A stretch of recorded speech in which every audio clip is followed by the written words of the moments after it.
it feels like the best moment, and it's like I'm just sitting in just this glory place. And then other times in worship, I kind of have this flood of like sorrow and grief, and where things are hard, and it's just amazing to me that no matter what I'm sitting in, that God wants to be there with me. It's been a process learning who God is and what He's invited me into. And I still don't totally have it all figured out. So when I'm invited to speak, I speak out of what I'm learning, which over the last however long has been whatever book of the Bible I'm studying. And so for me right now, I've been reading James. And all the Christians who know the Bible are like, ooh, don't speak on James. I really wanted to come up and just do a lovely, wonderful sermon about how amazing God is and how wonderful He is, and you got to know Him and how incredible He is. But the truth is, like, no one can teach you. No one can tell you that.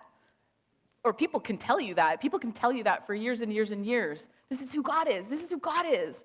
But then there's something that can just happen, and it's like a light switch went off in me that all of a sudden I learned for myself who God was.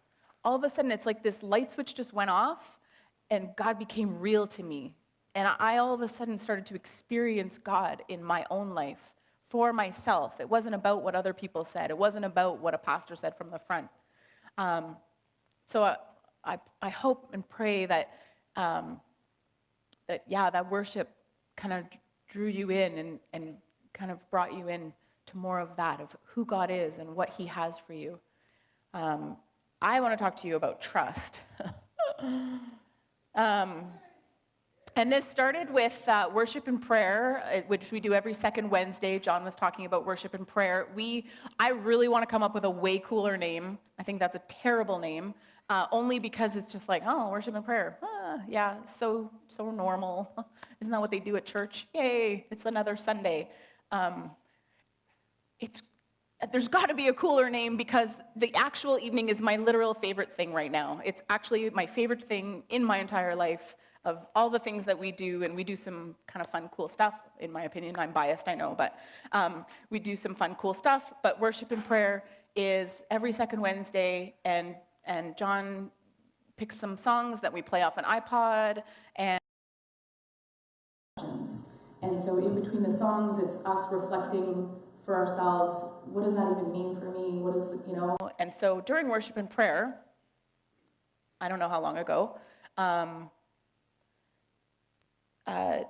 John asked a question. I don't even remember what the question was, but the answer for me, actually, he was giving an example, and he gave me as an example something that happened to me when I was a kid. And so in churches, if you've been around, read the Bible, there's a prophetic. The prophetic is God speaking through another person. I'm not going to teach you about that right now. It's like above my pay grade. Just kidding. But what the point was that John was sharing this story about, I was baptized when I was in junior high, and the pastor spoke a word over me after I was baptized. He said, I would be the glue that held my family together. If I say that out loud, I get teary. I get all choked up again, because I didn't have a clue until years and years and years later what that did to me. That a seed was planted in me, and I was already overly responsible, the oldest of 4 children, in a family that was a little bit, I took on a lot of responsibility in my home. And those words almost made it like in something deep inside me that, oh my goodness, I am responsible. I will be the glue that holds this family together. This family is falling apart. And when the family fell apart, the responsibility that I felt, that I was not even aware of, the point that God showed me in the quiet moment, John was giving examples of, our words need to be to encourage, to build up, that sometimes there's a word of encouragement that God shows us for another person, but sometimes God is giving us a word of wisdom. And that as a leader, that pastor should have actually said, glue, wait, the glue that holds the family together, 14-year-old girl, I don't think so. What's going on in that family? Can we help? Is there something going on? Do you guys need some, what do you need? How can we as leadership of this church serve this family, right? No, let's just put it on the 14-year-old girl. But anyway, so that was the difference. But what the Lord spoke to me in that time at worship and prayer was actually that because from the time I was 18 until I was 30, I left the church. I left God. I turned my back on him. And what the Lord spoke to me a little while ago was that if I had been in him, those words could not have impacted me the way they did. If I am trusting in God, it doesn't matter what people say. They can say whatever they want. They can do terrible things. If I am rooted in him and my identity is in him, those words won't have the impact that they had. And you, I'm sure, because you've all been on this earth for a period of time, have probably experienced pain, you've experienced hurt, you've experienced being let down by people, by organizations, probably churches, if you've been in churches. Life has caused you pain. And you cannot compare your pain to my pain. I can't compare my pain to your pain because we're all going to have different levels of pain. And actually, I really believe it's completely irrelevant because no matter what the pain is that impacts you, it's going to impact you. We're all deeply impacted by pain. We kind of can grow accustomed to pain, and so maybe we can tolerate more pain, but we cannot compare our pain to each other. That's irrelevant. What we can do, or what do we do? What do we do with the pain? We typically self-protect. I self-protected. Early as a kid, you learn, like if I trip and I fall, that's gonna hurt, so I'm gonna put my arms out, brace myself, right? That's a natural reaction. The natural reaction once we've experienced pain is to self-protect. So there's a wide variety of ways that we will self-protect. We keep people and God at arm's length, and it's so common. I mean, I've heard just so many people say, I cannot trust. I just can't trust. I won't trust because I've done it before and I got hurt. With our pain, sometimes we bury it pretty deep. I thought I had buried mine really, really deep and no one knew. I'm sorry to tell you that if you've buried your pain, it comes out. You might think that you've hidden it, but the bitterness, the anger, the sadness, the hurt, it kind of seeps out. Have you ever seen that game at the X? That game, you take the mallet and the little heads pop up and you whack them and you just never know where they're going to come out. Well, life just goes on, and every once in a while, something's going to happen, and that pain just pops its little head out, just pops up, and your family takes the brunt of it, your kids take the brunt of it, your coworkers take the brunt of it. You think it's fine. You think, that was a one-time thing. I'm just going to push that back down. I'll be fine. I'll move on. But it just seeps out. The other thing that we often do with our pain, sometimes very knowingly and sometimes unintentionally, is retaliation. We can do things that we regret. We'll treat others poorly. We'll speak ill of them, hold hardness in our hearts. Personally, I've done worse. I've kicked and screamed and taken money and any other level of things to retaliate for the pain that I was experiencing. Small part of my story that some of you who've been around, my husband's an addict in recovery, so maybe you might have an appreciation for the pain that I was subjected myself to, if I'm truly honest. That was my choice to stay in the circumstance that I stayed in, but it was 13 years of ongoing pain. Infidelity, adultery from day one. Without going into details, I think probably for me, I thought, There's no getting over that. How do you ever move on from that? I have every right to be angry. That's really great that you're sober, but you cheated on me since we met at 17, and yet I'm still here. It was brilliant. But God always, I do believe God, will turn any circumstance to good. And the choice that I made later in years, after John, got some sobriety under his belt, and I started to see how hard he was working to re-earn my trust, there came a point where I actually had to decide, am I going to choose to hold on to this anger and the bitterness and the hurt? It's all justified. I can justify it. If I told anybody that I told of my circumstance, I got everybody, you are so strong. I could have all of your compassion. I was the victim, really. But living in that, I began to see it wasn't going to get me anywhere. It wasn't going to get me joy. It wasn't going to get me freedom. It was just going to keep me stuck. I could pretend for a little while.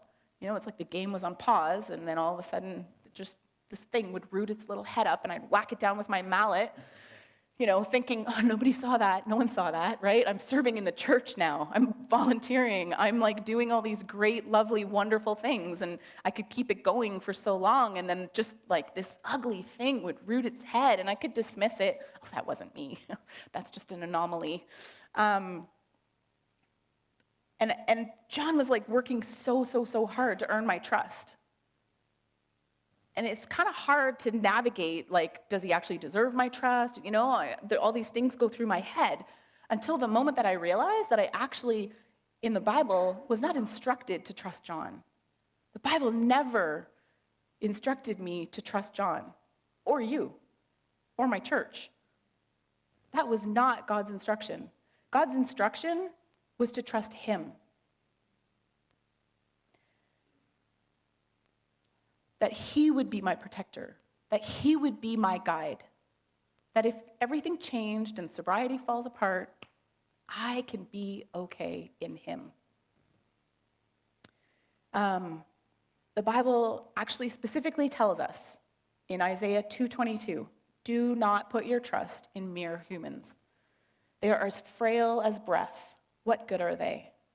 And in Psalm 56:11, I trust in God, so why should I be afraid? What can mere mortals do to me? So that was the first choice of choosing to trust God, letting everything else aside and just choosing to trust him. And then something else started to become clear to me from Scripture, and that was that God was looking for trustworthiness in me. He is to be trusted, and my only job is to be trustworthy. God has placed a measure of faith in us. When he calls us, all that matters at the end of our lives, when we stand before his throne and he looks at our life, all that's going to matter is whether I could be trusted with what he gave me. And so in James 4, this is the not so fun part. In James 4, verse 1, what is causing the quarrels and fights among you? Don't they come from the evil desires at war within you? I'm reading from the New Living Translation, so if you have a Bible on your phone, yours might read a little bit differently, but you want what you don't have, so you scheme and kill to get it. You're jealous of what others have, but you can't get it, so you fight and wage war to take it away from them. Yet you don't have what you want because you don't ask God for it. And even when you do ask, you don't get it because your motives are all wrong. You want only what will give you pleasure. It's that self-centered, inward-focused me. What can I get?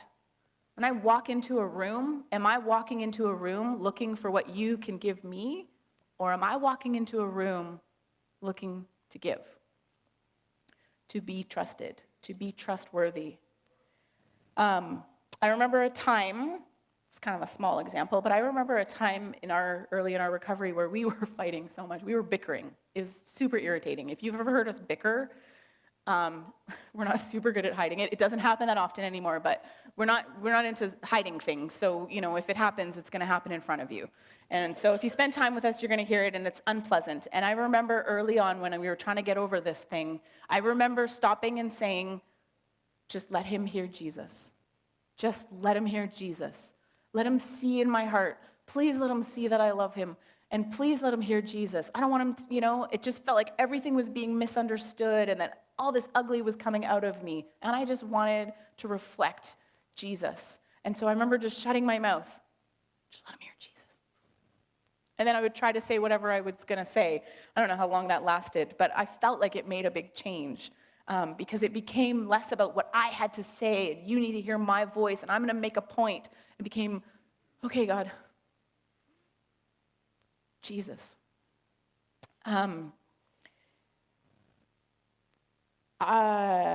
So praying and living our lives the way that the Bible has instructed us, if we're not at peace, if we are looking for the outside world to fill an empty hole inside of us, instead of looking to God, we're going to have conflict. We're going to have difficulty. So when I see those difficulties, when I see like, oh wow, I'm having a lot of trouble at work, or I've got all these personal relationship things going on, I got to go back to me. Okay, God, it's me and you. It's me and you. I'm going to stop focusing on the other people and what they're doing and what they need to change. James instructed us to pray for God's will, to pray gratitude and thanks to God for who he is, not for what I want. Verse 4 says, "You adulterers, don't you realize that friendship with the world makes you an enemy of God? I say it again, if you want to be a friend of the world, you make yourself an enemy of God. What do you think the scriptures mean when they say that the Spirit God placed within us is filled with envy? But he gives us even more grace to stand against such evil desires. As the scriptures say, God opposes the proud but favors the humble." So for me, I started thinking about what my natural inclination is. When I'm outside of God, and my focus shifts to me, it's kind of like this natural ugliness that comes out. It is full of envy, jealousy, bitterness. And God is the creator of the universe. It's hard to fathom that the creator of the universe even thinks about me. Never mind that he has pursued me from day one. When I look back, I can see moments where I'm like, I think that was God. I think that was God. Wow, as if he thinks about me. And it was looking to other sources to fill my needs, my desires, and my hopes that it just broke his heart. It really did. I really believe that it broke his heart. In James, we have some clear steps to follow. Verse 7, "Humble yourself before the Lord. Resist the devil, and he will flee from you. Come close to God, and he will come close to you." That's action. There is action required. My life happened to me was one mindset that I had, but another mindset was that there's action that I could have taken. There is action that I can take in drawing closer to God, and he will draw close to me. "Wash your hands, you sinners. Purify your hearts, for your loyalty is divided between God and the world. Let there be tears for what you have done. Let there be sorrow and deep grief. Let there be sadness instead of laughter and gloom instead of joy." And I don't know, I've heard there are some who have, used and used and used for years, and they go get sober, they go to treatment, they learn some stuff, they learn about themselves, they experience God, and maybe they fall away. And I've heard them say it just was not the same. Like it's like a switch went off, and I did not get the same satisfaction from drugs and alcohol that I used to, or I didn't get the same satisfaction from whatever their vice was that I used to. That's the deep grief.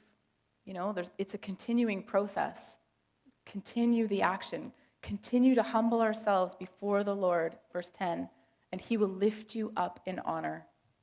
When we come to the end of ourselves and admit that our way sucked, that my way did not work, that I missed the whole point in life, I got on my face before God and I turned my life over to him.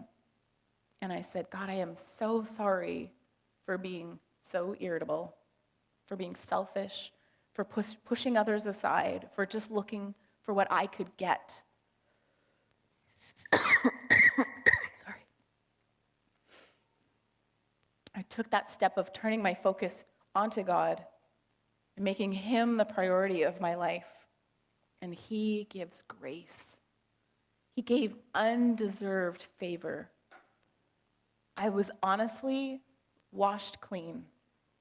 There are things that I have done that I was convinced were unforgivable, that I could never feel free from, that I would always feel shame. And it's gone. I still get a little emotional. Thank you. I still get a little emotional at times because I think, the reality is the reality. And I think that there's nothing wrong with still having emotion and pain. It's still there, but God is in it. God is in it with me, and it's not like it used to be. And lastly, I really want to leave this part out. James speaks in verse 11 of do not speak evil against each other, dear brothers and sisters. If you criticize and judge each other, then you are criticizing and judging God's law. But your job is to obey the law, not to judge whether it applies to you. God alone, who gave the law, is the judge. He alone has the power to save or destroy. So what right do you have to judge your neighbor? And that is a big one to navigate. It is a big one.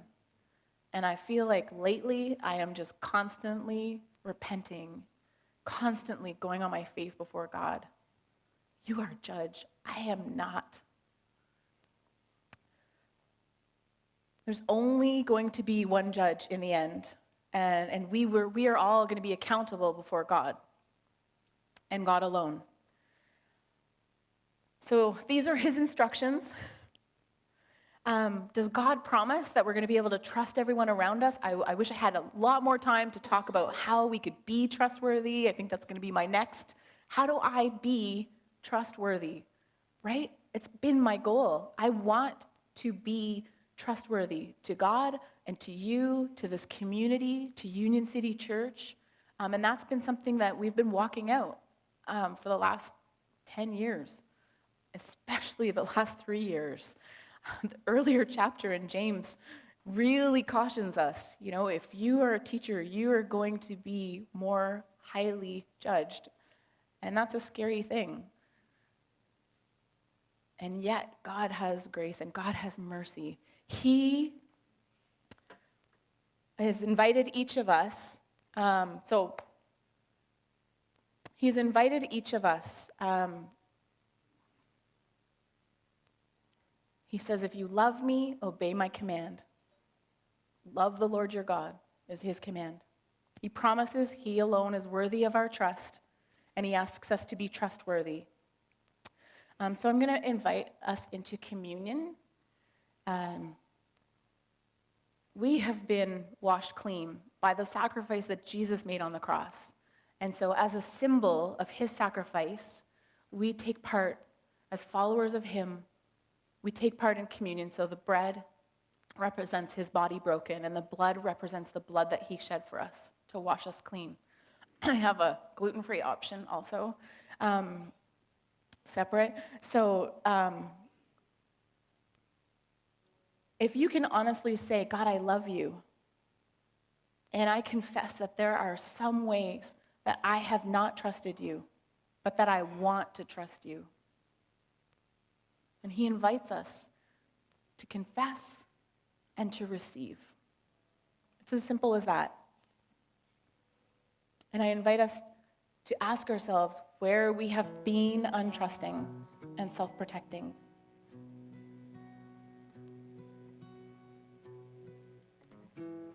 And then we can take that step through the week. And God, God, I want to be trustworthy. I love you. Thank you. And I want to be trustworthy. That's all he asks, is a willingness. So Joanna and Josh are going to do a song, and I invite you, excuse me, just to come up as you will, spend some time with God, and then come up and take part in communion. God, we thank you. We thank you that you are greater. We thank you that even in the midst of the hard, even in the midst of the sorrow, in the midst of the grief, that you are there. Faith is believing what we cannot see and just knowing, trusting, stomping my foot and saying, God is real, he is there. Even if I don't feel him, I believe he's there. So God, we come before you and we thank you for your sacrifice.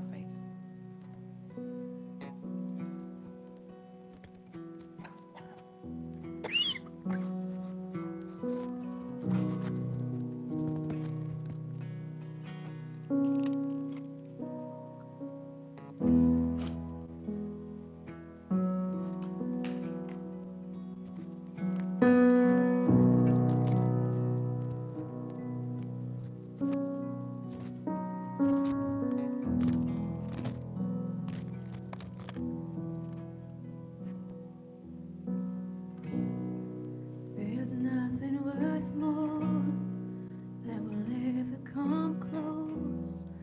Nothing can compare. You're our living hope. Your presence,